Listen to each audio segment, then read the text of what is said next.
Bem, agora eu vou estar mostrando para vocês a implementação de uma tabela hash utilizando o tratamento de colisão de endereçamento aberto. Esse código ele é de autoria do canal Programação Descomplicada e ele vai estar disponível aqui nesse link, que também possivelmente vai estar na descrição. Primeiramente, a gente vai ter esse struct aluno, que vai ser o nosso dado que a gente vai estar armazenando, no caso na nossa tabela hash, né? Então, em vez de estar armazenando um inteiro, uma palavra, a gente vai estar armazenando esse struct aluno com essas informações: matrícula, nome e as notas, né? A gente tem aqui também a nossa struct hash, que é basicamente a tabela hash que a gente vai criar, né? Aqui a gente tem a quantidade de elementos e também o tamanho da nossa tabela. Além desse ponteiro para ponteiro itens, que ele vai estar sendo o nosso vetor, que a gente vai estar alocando memória para ele, vocês já vão ver. E a gente define aqui a nossa struct como um tipo e a gente dá o nome dele de hash.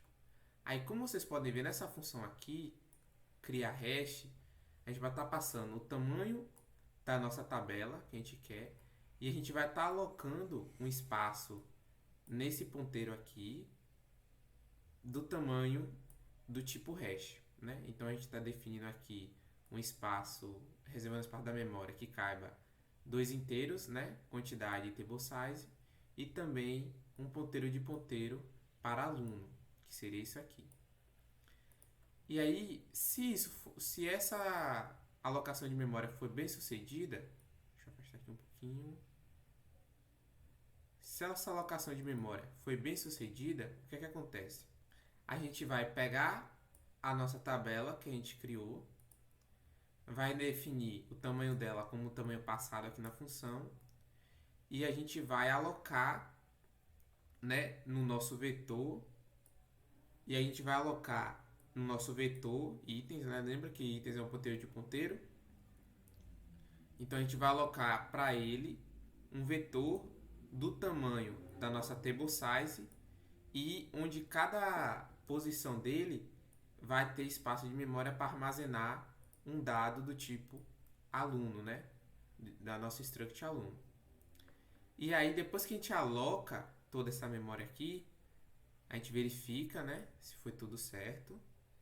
E aí a gente começa a preencher esses espaços dentro do meu vetor como null, porque eles não vão ter nada.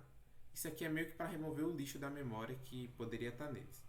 Então a gente preenche eles como null. E aí, no final, a gente retorna HA, né, que é nosso ponteiro para a tabela hash. E se vocês forem olhar aqui embaixo, na main, ele primeiro chama essa função cria hash e passa o tamanho que ele quer, que é 1024.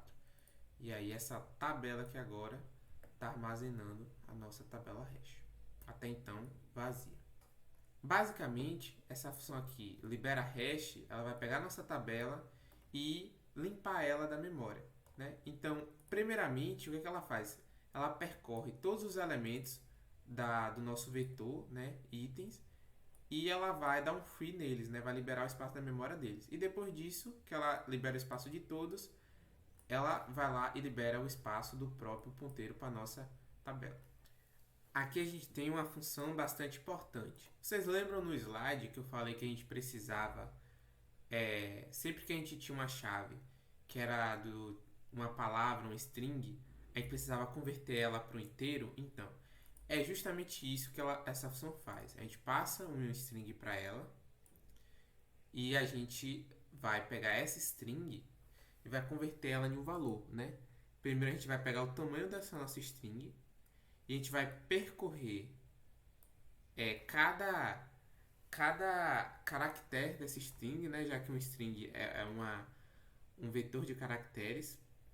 E a gente vai multiplicando 31 pelo valor que a gente escolheu aqui, que é uma constante, o 7. E a gente vai estar somando isso ao valor numérico do nosso caractere, né? Caso a gente faz isso, a gente converte, né, o valor do nosso caractere para um valor numérico. A gente tem que fazer isso por quê? Porque desse jeito a gente converte só de um caractere. Aí a gente tem que fazer isso aqui para converter de um string, né, que é uma sequência de caractere. Aí no final a gente vai lá e retorna o valor, né? Lembrando que isso aqui é feito justamente para remover o bit de sinal. Então é uma segurança a mais que você passa no seu retorno, né? Para esse valor aqui ele não vir negativo. Bem, aqui a gente tem a função hash da chave da divisão, né? Onde a gente pega a nossa chave e nesse caso a chave é inteiro, então ela já está convertida, né? Se for um string, ela já está convertida para inteiro. Então a gente pega ela. Novamente aqui a gente usa isso aqui para evitar que ela seja negativa. E a gente faz a divisão dela pelo tamanho da nossa tabela, assim como eu tinha explicado nos slides. E a gente vai lá e retorna isso, e isso aqui vai ser a nossa posição, né? O nosso índice no vetor. Aqui tem também o método da dobra. Aqui tem um método da dobra que eu não cheguei a abordar nos slides, aí eu não vou abordar aqui nessa explicação. Então a gente vai pular direto aqui para o método da multiplicação. Bem parecido também nos slides, a gente vai passar aqui nossa chave, né, já como convertida, nosso tamanho da tabela.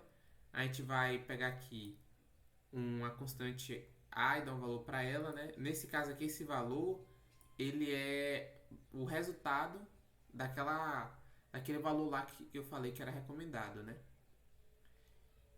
E a gente vai pegar e calcular o nosso valor multiplicando a chave por essa constante. Então a gente vai pegar essa constante e subtrair dela a parte inteira, né? Para a gente ficar só com a parte decimal. Lembrando que esse val ele é do tipo double. Então ele vai multiplicar isso por isso aqui e vai dar um número com várias casas decimais. Aí o que isso aqui faz é basicamente pegar só a parte inteira, né? Então ele só vai pegar a parte inteira da nossa chave, né? Se tiver aqui 10 pontos e esse número aqui, ele vai pegar só 10. E aí ele vai subtrair dela esse 10. Então a gente só vai ficar com essa parte aqui, ó, a parte decimal. E aí ele vai retornar o tamanho da nossa tabela vezes essa parte aqui. Não necessariamente essa, mas a parte depois da vírgula, né? A gente diria. Ele vai e retorna isso. Bem, aqui agora a gente tem as nossas funções, os métodos do endereçamento aberto, né? Sondagem linear, quadrática e double hash. Uma sondagem linear, basicamente, ele vai pegar a nossa posição, vai incrementar o nosso i aqui, né? E depois ele vai dividir isso pelo tamanho da nossa tabela e pegar o resto da divisão e retornar isso. Aí esse vai ser a nossa nova posição. Já na sondagem quadrática, a nova posição vai ser igual à posição, aí ele vai pegar duas constantes aqui, aí multiplicar uma pelo número da tentativa e a outra pelo número da tentativa ao quadrado. Vai pegar isso tudo e fazer o resto da divisão pelo tamanho da nossa tabela. Já aqui no duplo hash, a gente vai passar a chave, esse H1, que vai ser a nossa posição, que a gente encontrou, a primeira, o número da tentativa e o tamanho da tabela. Aí a gente já tem a posição que a gente encontrou com a primeira função hash. Aí aqui agora a gente vai conseguir a segunda função. Aí aqui agora a gente vai conseguir a segunda posição através de outra função hash, né? Que no caso aqui eu estou chamando a chave divisão. E aí feito isso a gente retorna, né, o produto, a soma da primeira posição, do primeiro índice que a gente achou, mais o número da tentativa multiplicado pelo segundo índice que a gente achou, né, utilizando o segundo da função hash. A gente faz isso tudo aqui e pega o resto da divisão dele pelo table size, né, que é o tamanho da nossa tabela, e retorna ele. Aí a gente consegue nossa nova posição.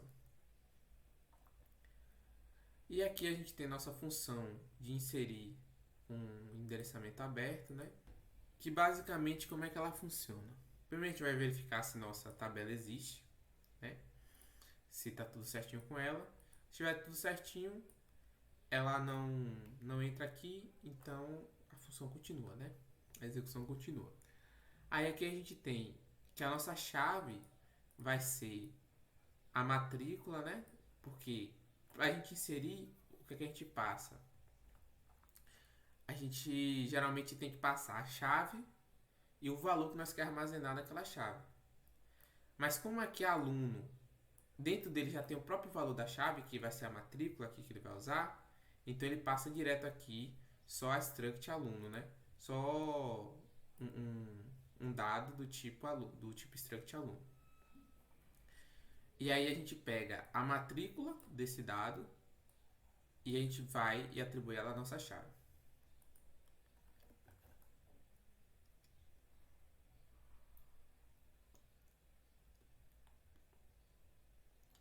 Aqui também é uma alternativa, é fazer o mesmo só que utilizando o nome em vez da matrícula.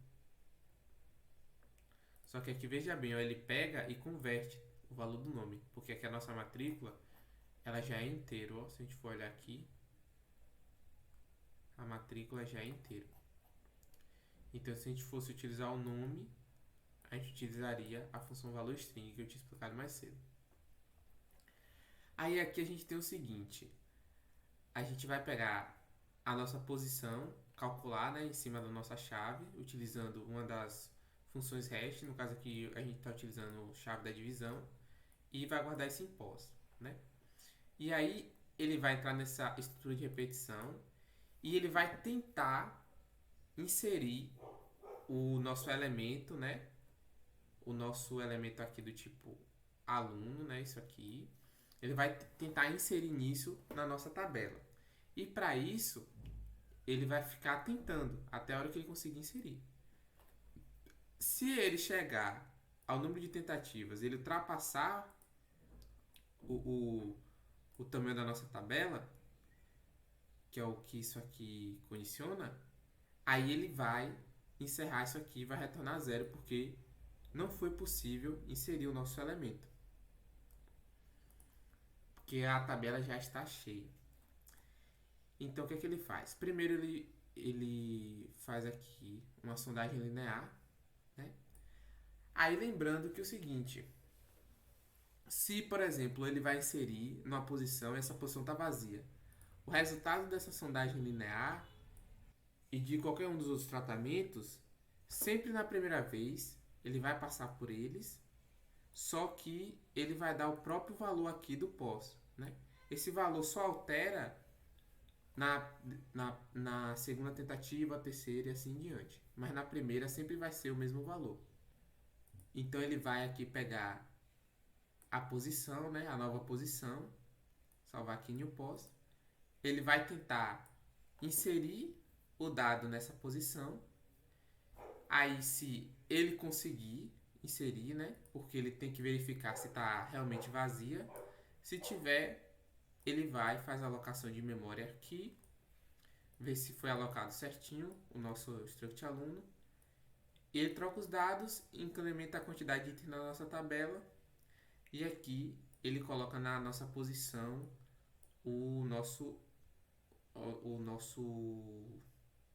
nossos dados, né? Estão na struct aqui aluno. E aí ele vai retornar 1 porque foi bem sucedido a nossa inserção. Então vamos fazer um exemplo aqui de inserção, né?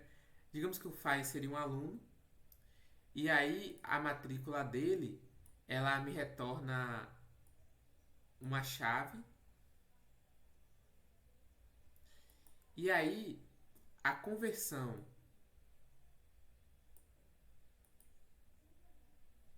aí digamos que vai inserir um aluno, aí aqui eu vou transformar a chave na matrícula dele, aqui eu vou utilizar a função hash da divisão para conseguir a posição dele, aí digamos que essa posição seja 2, aí eu vou entrar aqui nesse for, vou utilizar o tratamento de colisão da sondagem linear, passar aqui o meu 2, só que esse I aqui vai ser 0, né? E bora ver, ó. Se a gente for lá na posição sondagem linear, se o meu I for 0, eu não acrescento em nada o meu valor de pós. E aí, ao fazer o resto da divisão dele pelo tamanho da tabela, vai continuar sendo o mesmo valor. Porque o meu pós, ele sempre vai ser um valor menor que o tamanho da tabela. Então, o resto da divisão dos dois vai ser sempre ele mesmo. Aqui, nossa nova posição vai continuar sendo 2. Ele vai checar, vai ver que não tem nada e vai inserir o nosso aluno atual nessa posição 2. Aí, digamos que eu faça outra inserção e minha chave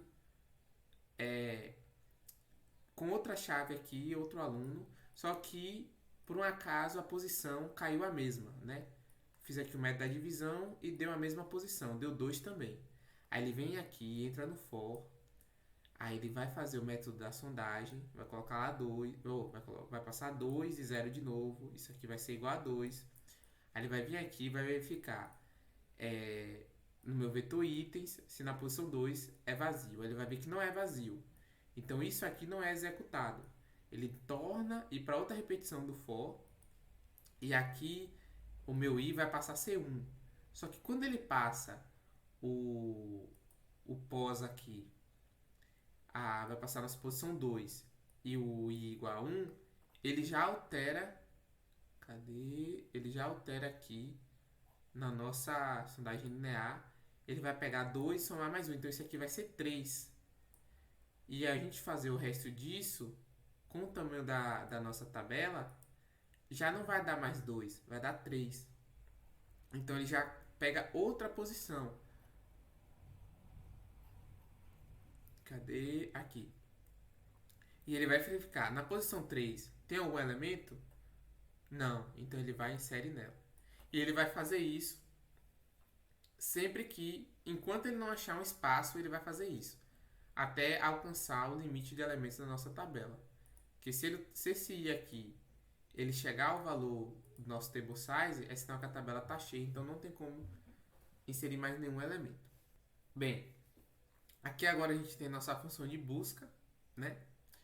Que basicamente a gente vai passar para ela a nossa tabela, a nossa matrícula e o nosso aluno, no qual essa variável aqui ela vai estar armazenando os dados do aluno se a gente encontrar ele, né? Então a gente verifica se a nossa tabela existe, a gente calcula a posição de acordo com a matrícula que foi passada, para a gente saber onde vai estar armazenado o meu aluno na tabela hash.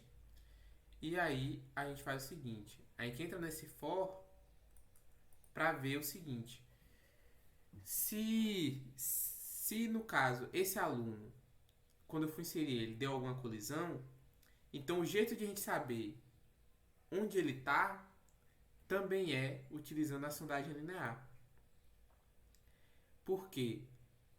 Lembra que no exemplo que eu dei, que deu a mesma posição, eu utilizei a primeira posição dele, incrementei 1 e aí eu consegui a nova posição dele? Então, a gente vai fazer a mesma coisa aqui para testar, né? E aqui ele pega a nova posição, vê se está vazio, né? Porque se estiver vazio não tem dado, então não tem por que pegar. Se não estiver vazio, ele vê se a matrícula é igual à matrícula que a gente pediu. Se for igual, ele vai lá, retorna 1 e seta os dados aqui do aluno, né? Bora fazer um exemplozinho desse aqui. Então, digamos que, aproveitando aquele mesmo exemplo que eu tinha dado, a gente tem 2 alunos inseridos. O primeiro foi inserido na posição 2 e o segundo foi inserido na posição 3. Só que o segundo e o primeiro, quando a gente pega a matrícula deles e faz o método da divisão para conseguir a posição, a gente consegue a mesma posição, que é 2, né? Só que aí o segundo foi inserido no 3 por conta que desse fora aqui, que a gente fez o método da sondagem linear e aí ele foi pro 3, né? Assim como eu expliquei lá no outro. Então, nesse caso, a gente fosse pegar o do primeiro aluno. Aqui eu ia passar a matrícula dele E aqui a gente ia pegar, a partir da matrícula dele, ia achar a pós, né, que é a 2. E aí a gente entrar nesse for. Ele ia fazer sondagem linear para pegar a nova posição. Só que como é a primeira tentativa, ia continuar sendo 2. Isso aqui ele ia ver se tem elementos, né? Aí como tem, ele não vai entrar aqui. E aqui ele vai ver se a minha matrícula daquele meu elemento naquela posição é igual à matrícula que eu pedi. No caso, como eu estou atrás do primeiro que eu inseri, ela vai ser igual. Ele vai aqui fazer essa atribuição dos valores aqui para aluno, né? E a gente vai retornar 1. Beleza, tranquilo. Aí agora a gente vai atrás da nosso segundo aluno que a gente inseriu, que está lá na posição 3. Então a gente faz aqui a chave da divisão. Isso aqui vai dar 2 também, igual ao do primeiro. E aqui no for, a gente vai fazer o new pos. Isso aqui vai dar 2, né? Já que o i vai ser igual a 0. E quando ele vem aqui, ele vai ver que a matrícula desse aluno, a matrícula que a gente passou é diferente da matrícula desse aluno, porque esse aqui foi do primeiro que a gente inseriu. Então ele vai repetir de novo e o nosso i vai incrementar em 1. E agora ele vai fazer o sondagem linear passando 1 aqui. E aí esse new pos vai ser igual a 3. Aí sim ele vai ver aqui que a matrícula desse aluno que a gente quer é igual a essa matrícula aqui na posição 3 do nosso vetor. E aí ele vai lá, faz a atribuição a nossa variável aqui, a aluno, né? E retorna 1. Para dizer que conseguiu achar com sucesso. Bem, em si as funções básicas são essas. Aqui tem na nossa main alguns testes, né? Aqui ele cria essa struct aluno aqui só para preencher os dados. E depois ele vai preenchendo a nossa tabela hash com a função insere hash com endereçamento aberto em cada um, com cada um desses dados aqui, né, na nossa tabela. Aqui a gente tem uma função de busca e aqui a gente tem a função de libera, que é para limpar a nossa tabela. Então vou dar uma executada aqui. Então ele busca, então aqui ele vai na nossa tabela e busca a matrícula 12352, né, que é a matrícula, se vocês olharem aqui, é de André. Aí ele busca e printa aqui certinho. A mesma coisa aqui para Bianca 2351, ele printa ali. E também para Ana, ele vai, busca e printa ali certinho. Em si, a implementação de uma tabela hash utilizando o endereçamento aberto é isso. Claro que a depender do que você for utilizar como dado, isso aqui pode ficar mais simples ou mais complexo, mas aí também vai depender do jeito que você vai estar implementando. Mas a base em si é essa.